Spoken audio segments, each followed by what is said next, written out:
Our next speaker will be Scott Meers. I'm sure most all of you either have heard of him or know him personally. Used to be a DA. He's been around for quite a while, and he's the bug guy. So he's going to fill us in on what we need to know. He said he was going to more or less introduce himself, so he told me not to ramble on about all the good things that he does and has done. So I'll let him do it himself. So anyways, without further ado, here's Scott Meers.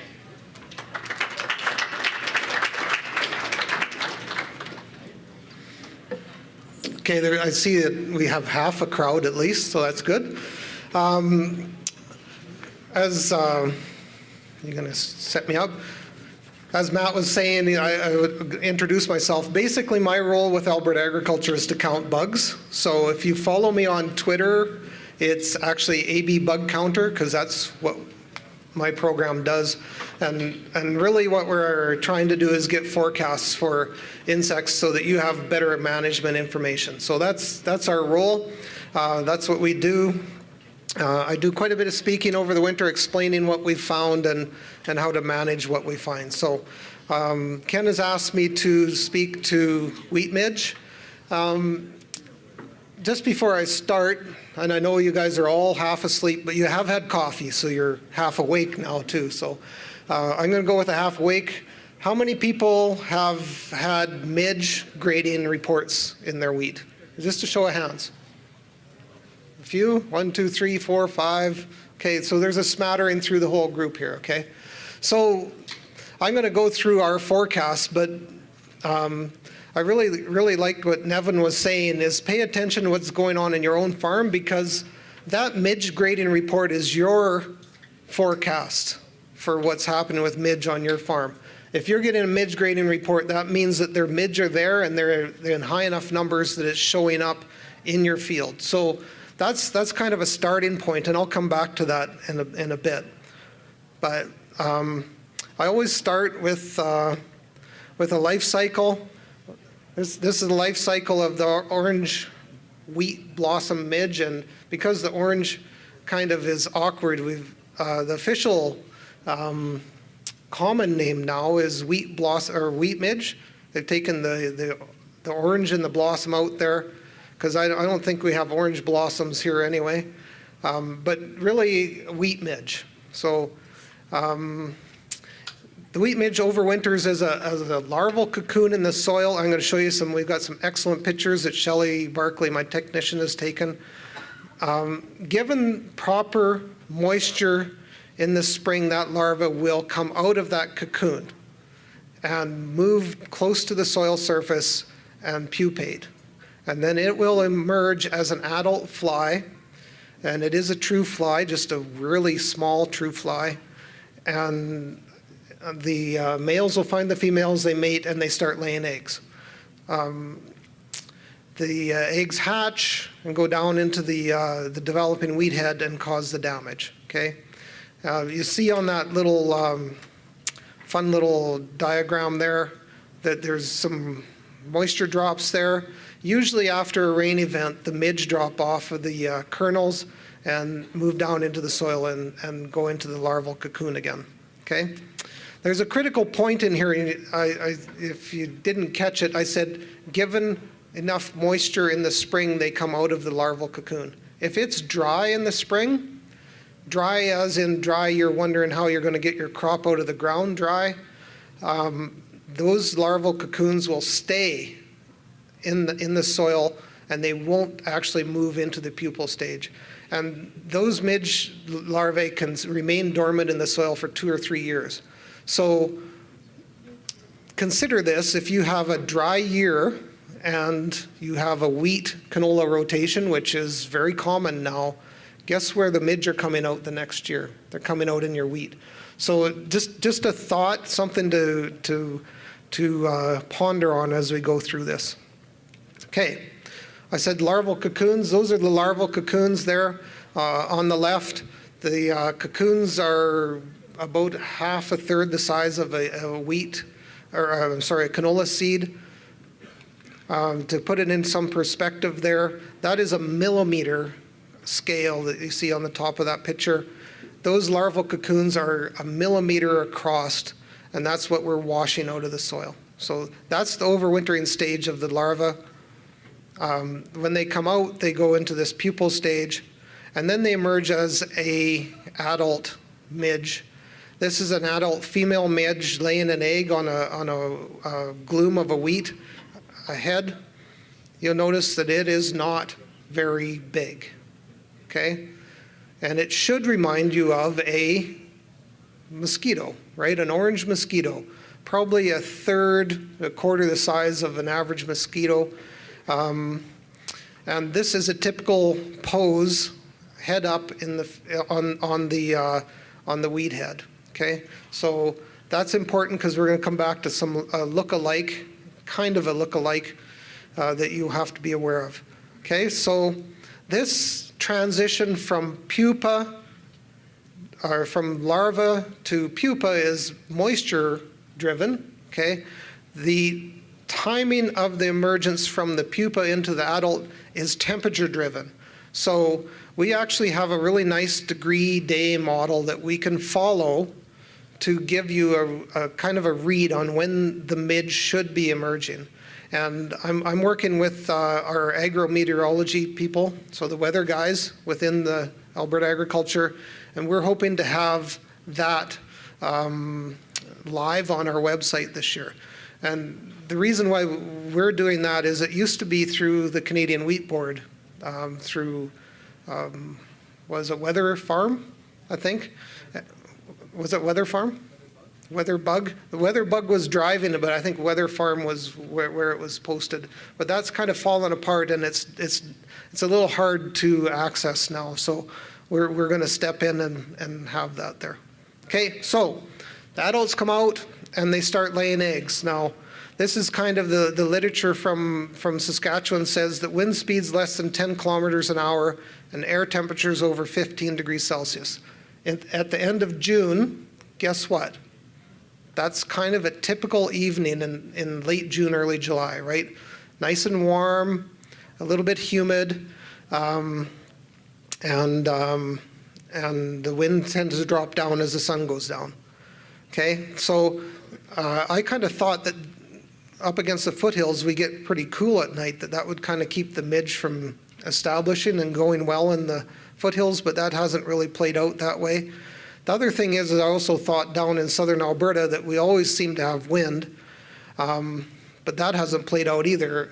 And one of the things I think is happening when I go out and look in the field is you get midge that are flying around down in the canopy, and guess what's down there? Your secondary and your tertiary tillers. And they're laying eggs on those, but not coming up to the primary tillers. So you're getting damage on the secondary and tertiary tillers rather than the main stem. Okay? Now, if you get one thing out of this talk, this is it.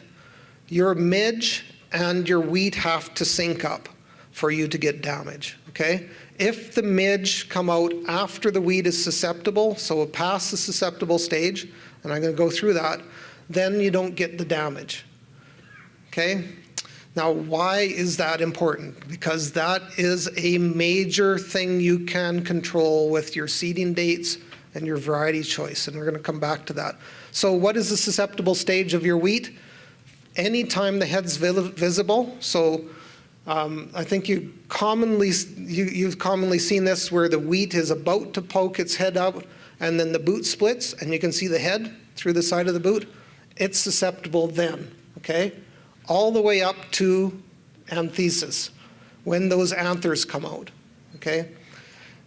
So that's a susceptible stage. If you have the threshold numbers of midge in that stage of your wheat, then you probably need to be doing something about it. So how long is it from flag leaf, when that flag leaf is fully extended, to anthesis on your main stem? When that flag leaf shows up, how long until the anthers start showing up? How long is that window? Anybody venture a guess? A week to 10 days, probably 10 days maximum on your main stems. Okay, so you have a week in which to do the management of this insect if it's necessary. So you have to be paying attention to what's going on in your field, okay? So there's a really excellent picture I'll show you that Shelley took showing the anthers. The other thing I want to point out to you is a wheat head does not flower, commonly called flowering. The anthers don't show up on the wheat head all at once. They start, anybody guess where? The first anthers that come out of the wheat head? The middle, okay? And then they progress to the bottom and the top, okay? So the other thing that happens is those anthers dry up really quickly and they drop off. So if you go out into your field and you see anthers only in the middles of your wheat heads, it's just starting, okay? If the anthers are just at the tops and the bottoms, then it's almost finished going through that process. So you can get a read to where you are in this process of anthesis. And why that's important is eggs laid on wheat heads after anthesis, the wheat plant starts producing a chemical that restricts the growth and actually kills most of the midge. So it goes through a susceptible stage and then it passes through it. Okay, so that is the critical thing. You need your wheat midge to line up with your crop phenology, your flowering of your crop. If it lines up, you get damage. If you're ahead of the curve, if you're ahead of that, you can skip most of the damage. You'll get some, but very little. Okay, so we haven't explained that very well to you, I think, in the past, but it's something you need to be clear on. So you need to start scouting your wheat when? When the anthers show up? The decision should have been made, right? You had a head emergence. So even I would go as far back as to say start looking at your wheat when you move fully into the flag leaf. That's when you need to start paying attention for midge. And you've got about 10 days in which you don't get to go golfing because you're going to be spending your evenings out, or you're going to golf in mid-afternoon and spend the evenings in your fields. Okay? So here's your larvae. They're small and orange. They are truly a maggot. They're a fly maggot. And what they're doing is they're putting out digestive juices and creating a soup and sucking up that soup. That's happening on the surface of your developing kernels. So guess what that does to your kernels? It causes damage, right? You'll get a little crease if you have one. If you have, like they had up in the Falera area up in the piece this year, there was, I think, 5 or 6 midge larvae on that one developing kernel. You don't get a kernel. You get a little bit of bran that goes out of the back of your combine, okay? So that's the extreme that you can get. And up at Falera, they feel they gave up, in a lot of fields up there, about 50% of their yield this year. And what they're getting is all midge damage and selling as 3 in feed. So they took a major hit up in that part of the world. Okay, so it's not a joke. There is a native parasitoid that attacks, and Nevin talked about parasitoids and how you factor them in here. I have a little different read on it, but this is a little wasp, and if you want to blow your mind, try to understand this life cycle. That wasp is waiting for that midge to lay an egg, and then she's going to go and lay her egg inside the egg of the midge. Okay? Now, we're talking life on a miniature scale here, because that wasp is actually smaller than the midge. And what you get going on then is you get this parasitoid that's inside the egg, then it's inside the larva, and it just sort of idles along there until that stage where it goes from larva to pupa. And then it kicks in and it kills it, okay? So what does that mean? It means that we can get nice control of a population, but for this year, that parasitism is not happening early enough to help you. So if you have threshold levels, you can't really count the parasitoid because he's not going to help you, okay? Now, if you're kind of in around threshold and you're prepared to take some damage, and you notice that you have lots of these little black wasps hopping around in your sweep net, then you can maybe let that go and hope that the parasitoids build up and take out the population. And in central Alberta, this is exactly what's happened. They spray very little up there. They kind of missed the boat when it first came in, and there was some damage. And now the parasitoid is well established, and we see very little midge in central Alberta. And it seems like the parasitoid is holding things back. Okay? Now, I said our forecasting system is based on washing dirt. The dirt sample is, we do 17 core samples in a field with a 3/4 inch core sampler, 6 inches deep. We end up with about a 3/4 liter of soil. And this is Shelley washing dirt. So if you get a higher degree, this is what you get to do with your higher degree. So what you see there is actually looks like it's a galvanized steel bucket. It's a series of screens, okay? And each screen takes out smaller and smaller size particles. Out of the bottom screen, which is I think a 1/4 of a millimeter screen, we actually take everything out of there and put it in a bucket and float all the organic matter off. And that organic matter goes into a petri dish, and then we take that stuff, and underneath the microscope, we scratch through that organic matter and we pull out the midge larval cocoons. Okay, sounds like lots of fun, right? Now, how many is a problem? If we find 3 midge in that sample, it goes into the first level of warning for the next year.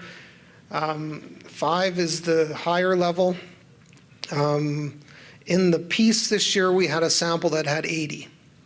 Okay, so that's just kind of crazy. There's your midge. There's their larva. It's about 2 millimeters long. We take that larva and put a pin in each end and pull it apart. And if a little maggot pops out, there's that parasitoid. I said it was just idling along. It's just waiting for that pupal stage. And we can tell if a midge larva is parasitized because we find this little maggot in it. Okay? And if we find that, then we don't count it because it's not going to become an adult. So that midge sample with 80 in it had 15 parasitoids in it as well. So something's going to happen there if we can keep guys from spraying too much and maybe using the right types of wheat. We can build the parasitoid population and keep them from having to spray all the time. Okay, so this is a forecast for this past year. You can see that we've got some hot spots here, Lethbridge in the Medicine Hat area, MD of Cypress, and we have some irrigated wheat in southern Alberta where we're getting midge as well. So some of you may be part of this survey. So you see the individual little dots are actually what we found in that area. And down here, Lethbridge over into Willow Creek, we've had a problem for the past few years. Now, midge showed up, we found it first in 2011 in the piece, really low levels, and we started to do some samples up there. We had where's my mouse gone? There it is. So this is High Prairie, and you see we've done 5 samples in around High Prairie and the wheat growing area there. We thought that's where the problem would show up. We skipped a bit of an area here by Falera, and guess where the problem was? So generally we do 5 samples in a county. Because we're just new in the piece and we're concentrating on that High Prairie area, we completely missed the buildup at Falera. And that's this area, there we go. Right where my pointer is pointing is where Falera is, and that's where that 80 midge came out of the one sample. So they will be, I'm actually up there 2 weeks from now to talk about midge and midge management. Okay, so the 2014 forecast will be coming out next week. Okay, we tried to get it ready for this week, but there's just a small matter of washing 350 soil samples got in our way. We actually got help this year. Shelley actually had some other things she had to work on, like learning how to rear insects for for parasitoid work and things like that. So we had Margot come in and wash 150 samples. So Shelley didn't get to do all 350. She was really sad about that. So. Okay, so let's talk control. Crop rotation makes sense, right? Wheat on wheat, especially if you get a little bit of moisture in the spring. Guess where the midge are going to go to lay their eggs? They don't have to go anywhere. They just have to find, the male has to find the females, they mate, and then they start laying eggs. They don't have to go anywhere. So that's the perfect situation for a midge, is to grow wheat on wheat. Now, typically we do grow a little bit of wheat on wheat, but we typically grow canola and wheat. If you look across the province, I think that's the dominant rotation now, is wheat, canola. So guess where your wheat is? It's across the road, right? And guess where the midge are going to go? They're going to go across the road. So I don't put a lot of faith in crop rotation for most insect control. It's not bad for midge, but it's not perfect, because they will move, and they'll move a mile or two easily just to find the next wheat field, okay? What I do put a lot of faith in is choosing early maturing varieties. If you're in a low midge area, choosing an early maturing variety will help you get ahead of the midge, and then seeding that wheat early. And I'm going to show you a slide on that in a second, just to drive that point home. Increasing seeding rates. Now, why would increasing seeding rates help? Why? Less tillers, exactly. So your secondary and tertiary tillers are a little bit behind, right? And the more of those you have, and if you have 4 and 5 and 6 tillers, they're even more behind. So instead of having a 10-day window where you're susceptible, all of a sudden you have a 2-week or a 2.5-week window. The more tillers you have, the more time that the midge has to get in and do their egg laying. So those later tillers may become infected or infested, where the early tillers may become fairly resistant. Okay, so less tillers is better management for midge. Okay, and no insecticide after anthesis. What we're saying there is you're just revenge spraying at that point. You might as well take your chemical and put it back in the shed, or don't buy it and go to Hawaii for a week or something, because you're really not going to get much benefit after anthesis. And the other thing you're going to do is you are going to kill all your beneficial insects. Nevin did a nice job of talking about that, but this is a real life example of where you can use that type of principle to say, no, it's too late. I guess I'm going to take my damage, and that's that. The other thing is, at this point, if you've missed your spray window, the eggs are hatched, and guess where the larvae are? They're right inside that wheat head, and you're not going to get at them. The spray is not going to work. So it's more of a revenge spray, and you're going to feel good because you are going to kill a lot of stuff. It's just not going to do you much good, especially with the chemical we recommend. Okay, so this, I tend not to show graphs in my talks, but I want to drive this point home. So you see the top line is seeding date of May 10th. This is a study done by Elliott and Ophert out of Saskatoon. And the bottom line is seeded May 27th. Laura is an early wheat, Merlin's a late wheat. Okay, you see they had a fairly heavy midge pressure there. Even seeded early, they had around 16% midge damage in the Laura, and you see the Merlin's somewhere up around 28% midge damage. But look at how that shifts to the right. 22% damage on Laura, seeded later, for almost 40% damage seeded on a late maturing variety, seeded late. Now, that's all well and fine, but guess what? Your late varieties tend to yield higher, right? That's the rub with this decision. So I can stand up and say all these nice things, but you're going to pick your high-yielding variety. And but do what you can with your seeding date. The earlier you can push that, of course within reason, the more likely you are to avoid the midge damage. Of course, everything wants to be seeded first And I'm not going to help you with that decision, but that is the reality. How am I doing for time? About 5 minutes? Scott, what about winter wheat? Winter wheat totally avoids midge because it matures ahead. So there you go. Easy answer, right? Grow winter wheat. Three-ish minutes? Okay. Here's what I would really recommend. If you have had a midge grading report in the last 2 years, you need to be paying attention to midge-tolerant wheat. Just get out and get some, evaluate it, try it on your farm. Actually, most of the midge-tolerant wheat is a good yielding varieties. So pay serious attention to that, because this is the number one thing we should be doing, is getting into the midge-tolerant wheat. The cool thing with that is there's about 10%, not about, 10% of that wheat will be susceptible, but guess where your parasitoids are going to make their living? So we can reduce our damage, increase the parasitoids, get rid of our spraying in a perfect world. Okay? Scouting. You cannot make a decision without good scouting. You have to put your footprints in the field. Now, unfortunately, scouting for midge means you're going to go out and you're going to battle mosquitoes. You're going to sit in the field as the sun's going down, and you're going to count the number of midge that are landing on the heads of your wheat. So basically what you do is you go out and sit down on your, if you're from Saskatchewan, in your case of Pilsner, right?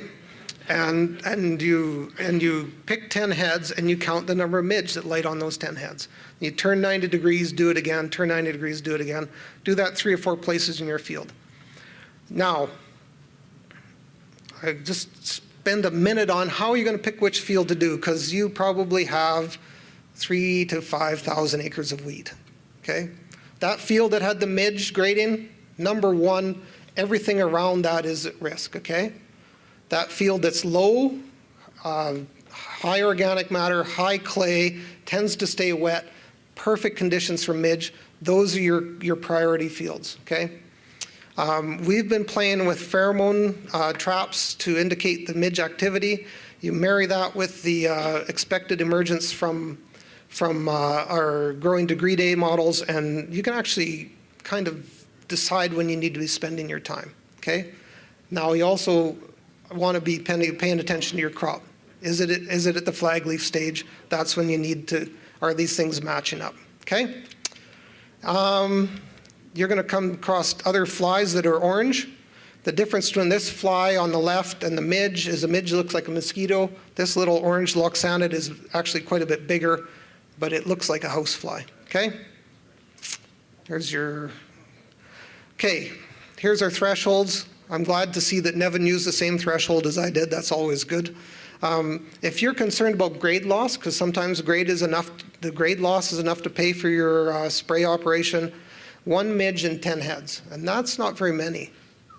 That's not very many. Okay?